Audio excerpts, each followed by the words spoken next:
இந்த இளைஞர்கள் சேர்ந்து போதையை பயன்படுத்துறதை இளைஞர்களை தடுத்தாங்கன்னு சொன்னால் விற்பனை டவுன் ஆகும். விற்பனை டவுன் ஆச்சுன்னா இவங்களுக்கு வரக்கூடிய வருமானம் வராது. இந்த அடிப்படையில் தான் காவல்துறையே இதுக்கு உடந்தே இருக்கின்றது நான் 100 விழுக்காடு.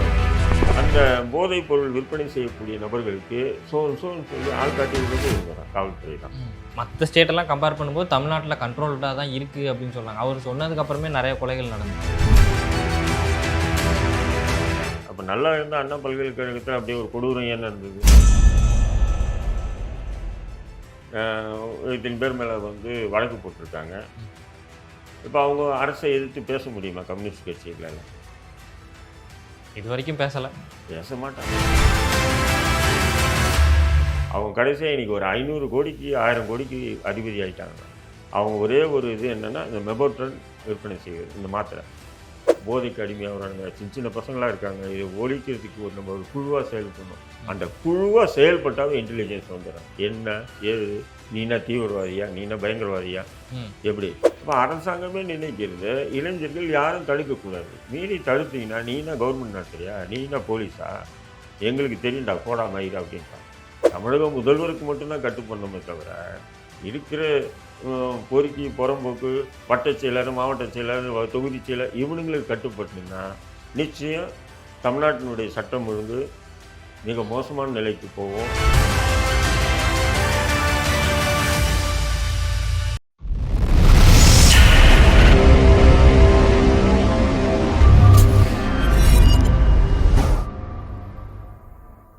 எஃப்டி பாலிடிக்ஸ் நேயர்களுக்கு வணக்கம். இன்றைக்கி நம்ம கூட பேசுகிறதுக்கு தடா ரஹீம் அண்ணன் தான் இருக்காங்க. வாங்க பேசலாம். அண்ணன் வணக்கம். வாங்க.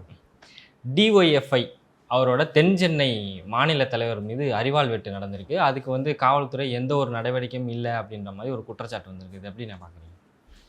இல்லை, இந்த போதை வஸ்துகளை தடுக்கிறதுக்காக முயற்சி பண்ணதாகவும் போதைப் பொருள் விநியோகம் பண்ணக்கூடிய ரவுடி கும்பல் தான் அவர் மீது தாக்குதல் தொடுத்ததாகவும் தான் தகவல் வந்துட்டு இருக்கு. டைஃபுடைய ஏதோ அந்த நகர பொறுப்பில் இருக்கக்கூடிய ஒரு தொண்டன் தான். பெரும்பாலும் இன்றைக்கி தமிழ்நாட்டிலே மட்டும் தமிழ்நாடு முழுக்க எப்படி இருக்குதுன்னு சொன்னிங்கன்னா, ஒரு சில பகுதிகளில் சில இளைஞர்கள் தெளிவாக நம்ம பகுதியில் போதை வஸ்துகள் விற்பனை செய்யக்கூடாது, போதைக்கு அடிமையாகக்கூடாது அப்படின்னு சொல்லி இளைஞர்கள் ஒரு குழுவாக செயல்படுறாங்க. அது மதங்கள் சாதி அப்படின்றது கடந்து சில இளைஞர்கள் செயல்படுறாங்க. அப்போ செயல்படும் போது இதை அரசாங்கமும் குறிப்பாக காவல்துறை என்கரேஜ் பண்ணணும் அந்த இளைஞர்களை. சரி, போதையை ஒழிக்கிறதுக்காக போதை வஸ்துகளை பயன்படுத்த நம்மளா அரசாங்கத்தால் முடியாது, காவல்துறையால் முடியாது. நிச்சயம் இளைய சமுதாயம் நினச்சின்னா அதை ஒழிக்கலாம். ஏன்னா அந்த பசங்க கூட பழகி அதை ஒழிக்கிறதுக்கு உண்டான ஒரு முடிவு கொண்டு வரலாம் அப்படின்னு சொல்லி அவங்க என்ன பண்ணணும், அரசாங்கமும் காவல்துறையும் அந்த மாணவர்களை அந்த இளைஞர்களை என்கரேஜ் பண்ணணும் இல்லைங்களா? ஆனால் இங்கே என்ன ஆகுதுன்னா எல்லாமே டிஸ்கரேஜ் தான் பண்ணுறாங்க. இப்போ குறிப்பாக நீங்கள் நான் ஒரு பகுதியில் வசிக்கிறேன். அந்த பகுதியில் சில இளைஞர்கள் இப்படி தான் நம்ம பகுதியில் போதை வஸ்து பயன்படுத்துகிறத இளைஞர்கள் தடுக்கிறதுக்கு உண்டான வழி ஏற்படுத்தணும், போதை வஸ்துகள் நம்ம பகுதியில் விற்பனை செய்வதை முழுக்க தடுக்கணும் இப்படின்னு சொல்லி முன்னேற்பாடு பண்ணும்போது அப்போ காவல்துறை இன்டெலிஜென்ஸ் உளவுத்துறை என்ன பண்ணா கூப்பிட்டு, என்னப்பா ஒரு மாதிரியாக இருக்கிற மாதிரி சொல்கிறாங்க எல்லாரும், என்னது ஒரு மாதிரியாக இருக்கிற மாதிரி சொல்கிறாங்க, பார்த்துரு. ஏன்னா 2-3 தடவை மேலிடத்தில் கேட்டாங்க உன்னை பற்றி. அப்புறம் பாஸ்போர்ட்டு கிடைக்காது, அப்புறம் வேறு அரசாங்க வேலை கிடைக்காது, இப்போ உனக்கு ஒன்றும் தெரியாது, போக போக தெரியும் அப்படின்னு இப்படி மிரட்டுறாங்க. அப்போ தடுக்க போகிறவங்கள அந்த இளைஞர்கள் குழுவாக சேர்ந்து செயல்படுறாங்கல்ல, அந்த குழுவை இன்டெலிஜென்ஸ் மூலிமா ஒரு விதமான த்ரெட்டன் என்னென்னா, நாங்கள் இருக்கோம் சட்டம் ஒழுங்கு பார்த்துக்கிறதுக்கு எல்லாம் பார்த்துக்கிறதுக்கு, நீங்கள் என்ன இப்படி தான் காவல்துறை அப்படி தான் சொல்லுது. நீ என்ன சட்டம் ஒழுங்கு உங்கள் கையில் வச்சுருக்கியா, நாங்கள் பார்த்துக்க போகிறியா, ஏதோ நீ ஏதோ நாட்டை திருத்துற மாதிரி வேலை பண்ணுற இப்படிப்பட்ட வார்த்தைகள் தான் பயன்படுத்துகிறாங்க. அப்போது இவங்களுக்கு ஏன் சொன்னால் போதை விற்கிறவங்க காவல்துறையுடைய அனுமதி இல்லாமல் காவல்துறையுடைய ஆசீர்வாதம் இல்லாமல் நடத்துறது இல்லை. அப்போது இந்த இளைஞர்கள் சேர்ந்து போதை பயன்படுத்துறதை இளைஞர்களை தடுத்தாங்கன்னு சொன்னால் விற்பனை டவுன் ஆகும். விற்பனை டவுன் ஆச்சுன்னா இவங்களுக்கு வரக்கூடிய வருமானம் வராது. இந்த அடிப்படையில் தான் காவல்துறையே இதுக்கு உடந்தையா இருக்கின்றதை நான் 100 விழுக்காடு நான் சொல்லுவேன். ஒரு சில இடத்துல ஆய்வாளர்கள் சில பேர் நல்லா இதில் வந்து இந்த மாதிரி இளைஞர்களை ஒரு சிலர், அதாவது 100க்கு 99.9% மறுக்கிறாங்க. 1% வந்து சில காவல்துறை அதிகாரிகள் என்கரேஜ் பண்ணுறாங்க இந்த மாதிரி பசங்க. ம், ம், ம். புரியுதுங்களா? அப்போ இது வந்து எப்படின்னு சொன்னீங்கன்னா, அரசாங்கம் மலை மேல ஏறுறத நினைச்சு பள்ளத்துல விழுந்துட்டு இருக்குன்னு தான் என்னுடைய பார்வை. ஏன்னா, ம், போதை வஸ்துக்களை இளைஞர்கள் பயன்படுத்தட்டும் அப்படின்னு அரசாங்கம் ஓப்பனா ஒரு ஸ்டேட்மெண்ட் தான் குடுக்குது தவிர, மற்றபடி ஓப்பனாவே சொல்றாங்க. ம், அதனுடைய வெளிப்பாடு தான் இப்ப இந்த டைப் இளைஞர் வந்து தாக்கப்பட்டது. ம், இப்ப இந்த டைப் இந்த மாரி சகோதரர்கள் நெறைய நானும் பார்த்துருக்கேன். இவங்க என்னன்னா, இளைஞர்கள் வந்து போதை வஸ்துகள் பயன்படுத்துறது, அல்லது போதை வஸ்துகளை விக்கிற நபர்கள ம், ரகசியமான வந்து அவன் வந்து பாருங்க இந்த இடத்துல நின்னு விக்கிறான், அந்த இடத்துல நின்னு விக்கிறான்னு சொல்லி ரகசியமா தகவல் குடுக்குறது. இது வந்து பார்த்தீங்கன்னு சொன்னா, காவல்துறைக்கு தான் தெரியும். யார் நமக்கு தகவல் குடுக்குறான்னு. அப்ப காவல்துறை தான் அந்த போதைப் பொருள் விற்பனை செய்யக்கூடிய நபர்களுக்கு சோன்னு சொல்லி ஆள் காட்டி விடுறதே இவங்க தான். காவல்துறை தான். ம்.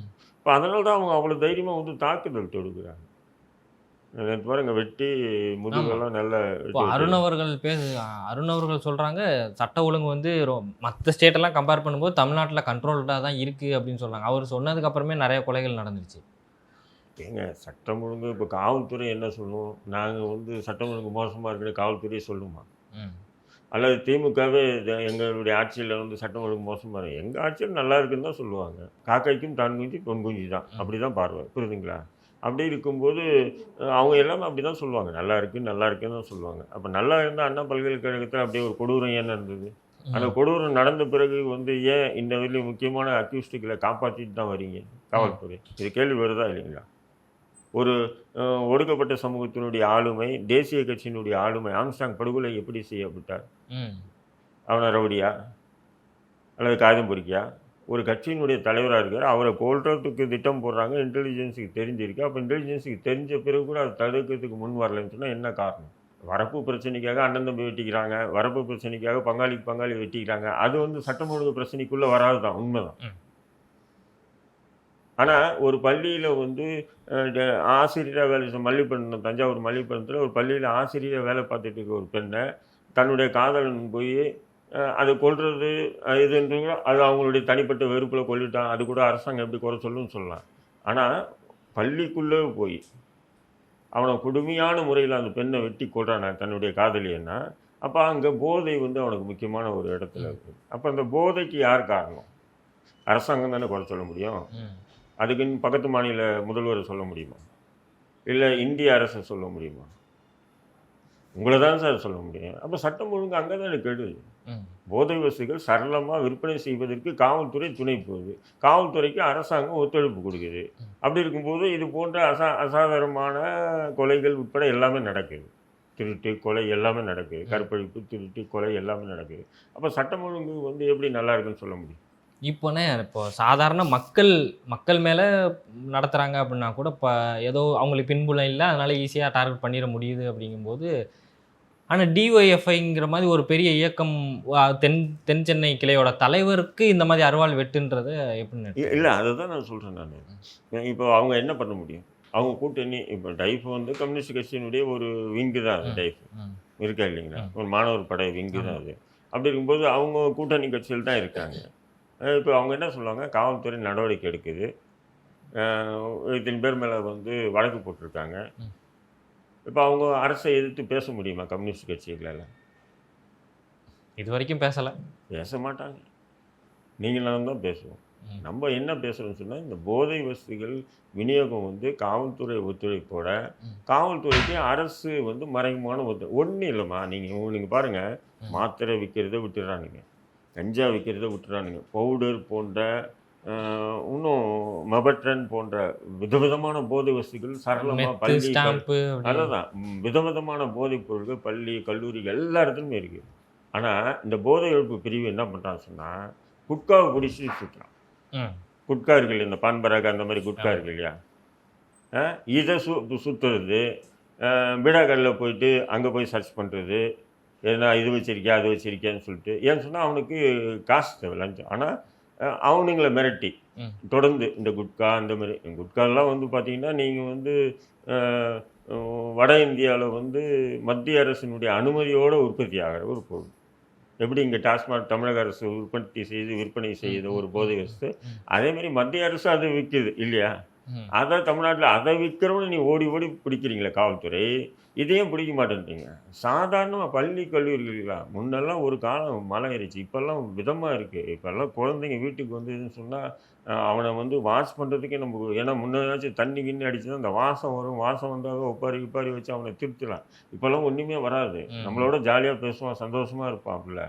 ஆனால் அது அப்படியே ஏற ஏற ஏற அவனுடைய நரம்புகள், அவனுடைய ரத்தம்லாம் சுண்டி அப்படியே இழுக்கும்போது தான் அவன் வந்து யாரையும் மதிக்க மாட்டான், எதுவும் பேச மாட்டான், அப்படியே வானத்தையே பார்த்து இப்படி இருக்கும்போது தான் அடடா பையன் ஏதோன்னு சொல்லி அப்புறமா டாக்டர்கிட்ட காட்டும்போது தான் அவன் வந்து போதை வசதிக்கு அடிமையான விஷயமே அப்போ தான் பெற்றோர்களுக்கே தெரியும். இப்போ இருக்கிற போதை வஸ்துகளை சொல்கிறேன், இல்லை தெரியாது. நூற்றுக்கணக்கான போதை வஸ்துகள் இருக்குது. இதெல்லாம் சரளமாக விற்பனை ஆகுது. இது யார் விற்பனை பண்ணுறா, இது மொத்த விற்பனையாளர்கள் யார், எல்லாமே காவல்துறைக்கு தெரியும். ஆனால் இவனுக்கு போதை ஒழிப்பு பிரிவு வந்து என்ன பண்ணுறானுங்க, இந்த குட்கா பின்னாடி சுற்றிட்டு கிடக்கிறாங்க. ஏன்னா மாதத்துக்கு 2 இடத்துல பிடிச்சி பேப்பரில் வருது பாருங்கள். ஒரு 50,000 ரூபாய்க்கு குட்கா பிடிச்சோம், 50,000 ரூபாய்க்கு ஆன்சர் பிடிச்சோம், இதே விட்டுட்டு இருப்பானுங்க. ஏன் சொன்னால் நாங்கள் வரும் போதை ஒழிப்பு பிரிவு வந்து வேகமாக செயல்படுதுங்க. ஏண்டா நீ செயல்பட வேண்டியது என்ன விஷயத்துக்கு, மாத்திரை, ஸ்டாம்பு, மெபட்ரன் ஒன்று இருக்குது டேப்லெட்டு, பம்பாயிலேருந்து இறக்குமதி செய்கிறாங்க. அந்த மாத்திரை வந்து வீட்டில் தண்ணி வச்சுன்னு வச்சுக்கல, நீயும் படுத்திக்கிட்டாமா அந்த மாத்திரை வச்சுருக்கேன் தலை உடம்பெல்லாம் ஒரு மாதிரி 2 மாத்திரை எடுமான்னா அம்மாவே எடுத்து தண்ணி எடுத்து கொடுக்கும். நீ அம்மாவை முன்னாடியே போட்டுக்கிட்டே தூங்கலாம். அது மெபட்ரன், அது ஒரு போதை வஸ்து. தெரியாது. உங்கள் அம்மாவுக்கு என்ன தெரியும், புள்ள ஏதோ தலைவலிக்குது, புள்ள உடம்பு வலிக்குதுன்னு சொல்லிட்டு மாத்திரை யார் பார்க்குறா இன்னைக்கு? என்ன மாத்திரைடா, எங்கே வாங்கின, யார் எழுதி கொடுத்தா, யாராவது பெற்றோர்கள் பார்க்குறாங்களா? பார்க்குறது இல்லை, யாருமே பார்க்குறது இல்லை. நம்மளே பார்க்குறோம், அவங்களுக்கு தெரியாது, அவங்களுக்கும் தெரியாது. படித்த பெற்றோர்களே சொல்கிறேன், நீங்கள் படிக்காதவங்க விடுங்க, படித்த பெற்றோர்கள் என்னடா இது, இந்த டேப்லெட் என்ன டேப்லெட் இது, கவர் இல்லாமல் ஓப்பனாக இருக்க, இது எந்த டாக்டர்கிட்ட வாங்கினேன், அந்த டாக்டருக்கு ஃபோன் பண்ணி இந்த டாக்டர் நீங்கள் எழுதி கொடுத்தீங்களா, இல்லை எந்த மெடிக்கல் ஷாப்பில் வாங்கினேன், இந்த மாதிரி வந்து பெற்றோர்கள் பிள்ளைகளை பார்க்கறது இல்லை இன்றைக்கி. சர்வசாதாரணமாக வீட்டிலேயே வச்சுக்கிட்டு வீட்டிலேயே சாப்பிட்டுட்டு அவன் பாட்டு காலேஜ் போகும்போது ஒன்று போட்டு போகிறான், காலேஜ்லேருந்து வந்து நைட்டு ஒன்று போட்டு தூங்குறான். இந்த இது வந்து என்ன பண்ண முடியும், இது காவல்துறை வியாபாரி, மொத்த வியாபாரி தெரியும். இந்த மெபட்ரன் அந்த இது மட்டும் இப்போ சமீபத்தில் மும்பையில் மட்டும் பார்த்தீங்கன்னு சொன்னால் 200 கோடிக்கு ரூபாய்க்கு அளவுக்கு மெபட்ரன் மாத்திரை டேப்லெட்டை வந்து கண்டுபிடிச்சிருக்காங்க, 200 கோடிக்கு. அப்புறமா வந்து பார்த்தீங்கன்னா சசிகலான்னா நம்ம சசிகலா இல்லைங்க, மும்பையில் பெண் தாத்தா சசிகலா. அவங்க வந்து பிளாக் சினிமா டிக்கெட் விற்றுட்டு இருந்த பெண்மணி. அவங்க கடைசியாக இன்றைக்கி ஒரு 500 கோடிக்கு 1000 கோடிக்கு அதிபதி ஆகிட்டாங்க. அவங்க ஒரே ஒரு இது என்னென்னா இந்த மெபட்ரன் விற்பனை செய்வது, இந்த மாத்திரை. இது ஐரோப்பிய நாடுகள்லேயும் இந்த மெபட்ரன் மாத்திரையை வந்து பேன் பண்ணி வச்சுருக்கான், எல்லா உலக நாடுகள் எல்லாமே. ஆனால் இந்தியாவில் வந்து பேண்டெல்லாம் இல்லை, சர்வசாதாரண பழக்கத்தில் இருக்குது. ரொம்ப ஒஸ்ட்டு போதை வஸ்து தான் அது. அப்போது இந்த மெபட்ரன் மாத்திரையை வந்து சாதாரணமாக வந்து குடிசை தொழில் தயாரிக்கக்கூடிய பொருள் அல்ல இது. அது ஒரு கார்ப்பரேட் கம்பெனிகளால் தயாரிக்கக்கூடிய ஒரு பொருள். இதை நீங்கள் பார்க்கணும். அப்போது இவங்க வந்து என்ன பண்ணும், அதை போய் யார் தயாரிக்கிறான், என்ன தயாரிக்கிறான்னு அடியோடு பார்த்து இவங்களால அவ்வளோ தூரம் போக முடியாது காவல்துறையால். அது மிஞ்சி போட்டோன்னா கஞ்சா கேஸுன்னு போட்டுருவாங்க, அவ்வளோதான். அந்த மாத்திரை வச்சுருந்தாலும் பிடித்தாலும் இந்த மாதிரி மெபட்ரன் மாத்திரை வச்சுருந்தாங்க. சரி, மெபட்ரன் மாத்திரை அவனுக்கு எப்படி கிடைச்சிது, இங்கே வாங்கினோன்னா அவனுக்கு எப்படி கிடைச்சிது, மெடிக்கல் ஷாப்பில் எப்படி கிடைச்சிது, இப்படி எடுத்தோன்னா ஒரு மிகப்பெரிய, அது எங்கே நம்ம கார்ப்பரேட் பெரிய கம்பெனிக்கு போய் முடியாது. அப்போ அவ்வளோ தூரம் காவல்துறை போக தெரியாது. உடனுக்குடன் முடிச்சு உள்ளே போட்டுருவாங்க. இப்போ கூட சமீபத்தில் கூட ஸ்ரீகாந்த் என்ற ஒரு நடிகரை கைது பண்ணாங்க. ஏங்க நீங்கள் அதாவது போதை வஸ்து பயன்படுத்தணும்னு நீ கைது பண்ணணும்னா 10 லட்சம் பேர் கைது பண்ணணும் சென்னையில். உண்மையா இல்லைங்களா? துணை முதல்வரையும் கைது பண்ணுற மாதிரி இருக்குமே, துணை முதல்வரையும் சேர்த்து கைது பண்ணுற மாதிரி. அதான் சொல்கிறேன், 10 லட்சம் பேரை கைது பண்ண வேண்டியதாக இருக்கும். அது முடியுமா உங்களால்? அப்போது நீங்கள் என்ன என்னென்னா திரைப்பிரபலம் நாங்கள் பாருங்கள் போதைக்கு எதிராக எப்படியெல்லாம் நடவடிக்கை எடுக்கிறோம். ஏன்னா விக்ரமனை கைது பண்ணியா, விக்ரம் வந்து விற்கிறது தடைப்பட்டாவே பயன்படுத்துறதை விட்டுற போகிறாங்கல்ல. அப்போ இதுதான் இப்போ வந்து டைஃப் மட்டும் இல்லை, இஸ்லாமிய அமைப்பு தம்பிகள் நிறைய பேருக்கு வந்து இந்த மாதிரி ஒரு நெருக்குதல் வந்து தமிழ்நாடு முழுக்கவே இருக்கு. ம். எந்த மாணவர்களும் இப்போ இஸ்லாமியர் பகுதியில் இல்லைன்னா நம்ம பகுதியில் இவ்வளோ மாணவர்கள் வந்து இஸ்லாமிய இளைஞர்கள் வந்து போதைக்கு அடிமையாகிறாங்க, சின்ன சின்ன பசங்களாக இருக்காங்க. இதை ஒழிக்கிறதுக்கு நம்ம ஒரு குழுவாக செயல்படணும். அந்த குழுவாக செயல்பட்டாவே இன்டெலிஜென்ஸ் வந்துடும். என்ன ஏது, நீ என்ன தீவிரவாதியா, நீ என்ன பயங்கரவாதியா, எப்படி? ஆமாங்க, தீவிரவாதியா பயங்கரவாதியா, நீங்கள் எந்த அமைப்பில் இருக்கீங்க, யார் பின்னாடி, உடனே இன்டர்வியூ கூப்பிட்றான், விசாரணைக்குன்னு கூப்பிட்றாங்க. விசாரணைக்கு போகணும். அவன் வாட்ஸ்அப்பு சர்ச்சிங் வீட்டில் போய் இங்கே வா அப்படின்னு கூப்பிட்டு போகுது. போலீஸ் வீட்டுக்கு வந்து போச்சுன்னா குழந்தைக்கு எப்படி இருக்கும் அந்த மாணவர்களுக்கு? அப்போ என்ன பண்ணுறான், நமக்கு எதுக்கிட்ட எல்லாரும் போல நம்மளும் இருந்துரும். புரியுதுங்களா? இந்த மனநிலை தான் இளைஞருக்கு மத்தியில் இருக்குது நிறைய. அப்போ இதை வந்து காவல்துறை வந்து இது போல் ஒரு நல்ல விஷயம் செய்கிறாங்கன்னு சொன்னால் அதை என்கரேஜ் பண்ணணும். ஆனால் காவல்துறை அரசாங்கம் என்ன நினைக்குது, மாணவர்கள் இளைஞர்கள் இவனுங்க வந்து விவரம் அடையக்கூடாது. விவரம் அடைஞ்சிட்டாங்கன்னா அரசுக்கு எதிராக ஆயுதம் தூக்குவானுங்க, போராடுவாங்க, கேள்வி கேட்பாங்க. ஆமாம். அப்போ இவனுக்கு ஒரு மந்த நிலை போதையிலே இருக்கட்டும் அப்படின்னா அரசாங்கமே நினைக்குது. இதுதான் நீங்கள் புரிஞ்சுக்கணும். அப்போ அரசாங்கமே நினைக்கிறது இளைஞர்கள் யாரும் தடுக்கக்கூடாது. மீறி தடுத்தீங்கன்னா நீ என்ன கவர்மெண்ட் நடத்துறியா, நீ என்ன போலீஸா, எங்களுக்கு தெரியும்டா போடா மயிறு அப்படின்றான். நீங்கள் கூட பாருங்கள், ஒரு ஏரியாவில் நம்ம எவ்வளோ தான் பிரபலமாக இருந்தாலும் நம்ம ஒரு இன்ஸ்பெக்டர் ஃபோன் பண்ணால் எடுக்க மாட்டார். ஒரு மாமா பையன் ஃபோன் பண்ணோம் உடனே எடுத்து சொல்லு, ஒன்றும் இல்லை சார், அந்த பிரச்சனை அந்த கேஸு, ஆமாம் சொல்லு, அது நம்ம பையன் சார், கவலைப்படாத நான் பார்த்து செஞ்சிடறேன். யார்? போலீஸ். கூட்டி கொடுக்குற மாமா பையனுக்கு இருக்கிற மரியாதை கூட சமூக பணி செயல்படக்கூடிய நபர்களுக்கு இன்றைக்கி இல்லை. போலீஸ்லையும் சரி, அதிகார வர்க்கத்தையும் சரி. அவன் போகிறாங்க ஸ்டேஷனுக்கு, கஞ்சா விற்கிறான், பவுடர் விற்கிறான், மாமா வேலை பண்ணுறான், அவன் போகிறான் ஸ்டேஷனுக்கு.